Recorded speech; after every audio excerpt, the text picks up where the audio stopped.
I don't know why I like horror movies and stuff, because in real life I'm a coward. Like, I'm not good in real life scary situations. I'll give you an example. A few years ago, I lived in Chicago. And yeah, it is pretty fancy. I like the guy that wooed was like, woo! Like, you had that, like, what am I doing?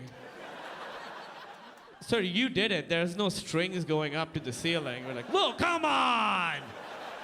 What the fuck? Making me look like an asshole. I look up, there's Julie Andrews. That is a Sound of Music reference. I lived in Chicago, and I had 3 roommates, me, a guy, 2 girls. This is about scary shit.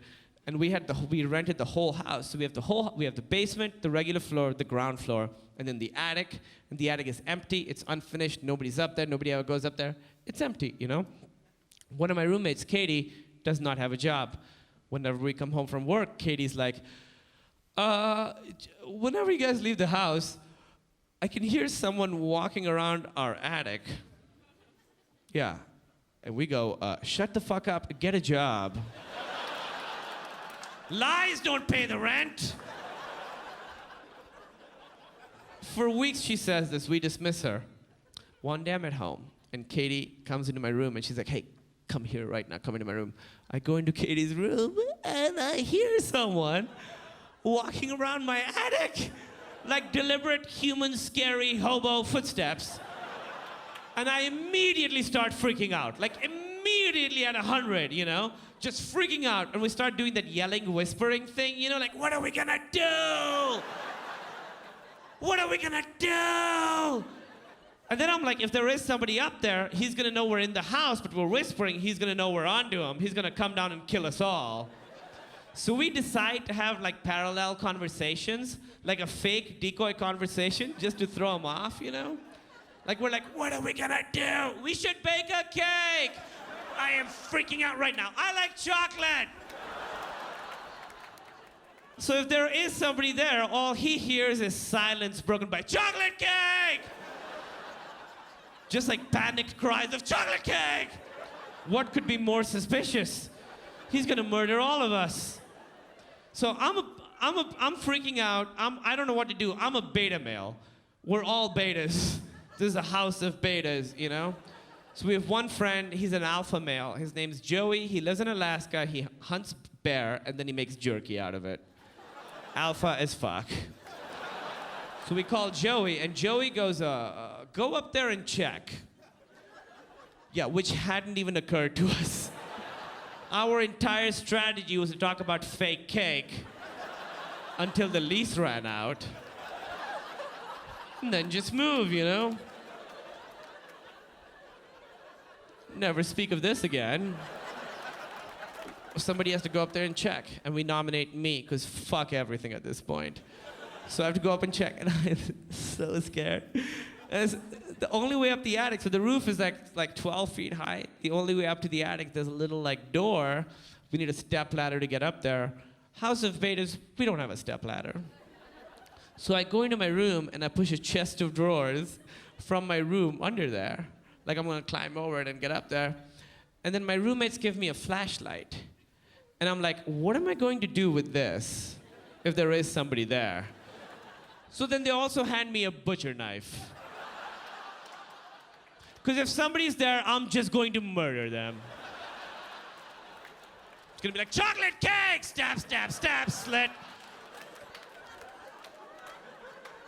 Guys, there was somebody there, but I've killed him.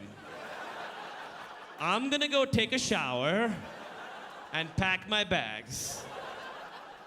Give me 30 minutes before you call the police. And then I spend the rest of my life riding the rails and using payphones. Whenever I try and sleep, I see the light leave a hobo's face, you know? You don't forget that. Somebody goes living to dead by your hand. And then I'm like, if there is somebody up there, he's just hanging out, regular floor for him. And then a thing opens and just my head pops up. Very vulnerable position for me. He's just going to whack-a-mole me on the head with a baseball bat. And I'm gonna die. This is how I die. So my roommates are like, we have to find you a helmet.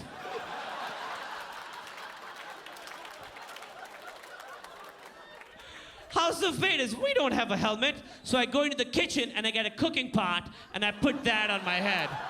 None of this is lies. I put a fucking cooking pot on my head, but it comes down to here, so I can't see anything.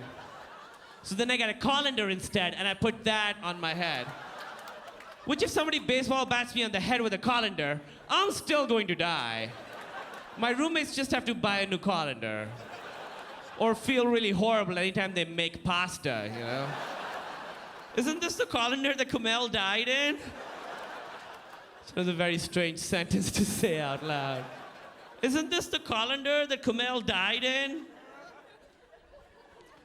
I swear right before I get up there, Katie's friends from out of town show up, and I'm there climbing over a chest of drawers, flashlight in one hand, butcher knife in the other, colander on my head.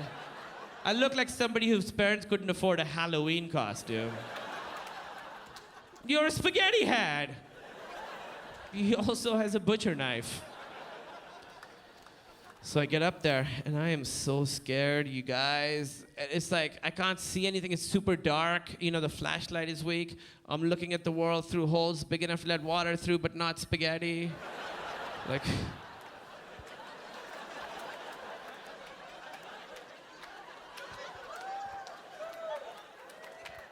very small. I get up there, shaking. I don't see anything. I don't see anyone. But there's one area around the corner, like behind a corner like that I can't see from where I'm standing. And I'm like, fuck. So I work up my courage. I grip the knife tighter. I put the colander deeper into my head. I walk over, and I see nothing. Never found anything. But right after that, the noises stopped. What the fuck? And I know it's super disappointing that there was nothing there, but if there was somebody there, that would have been the first thing I would have mentioned when I came out. I would have been like, fuck Ugly Duckling, 3 years ago I murdered a hobo.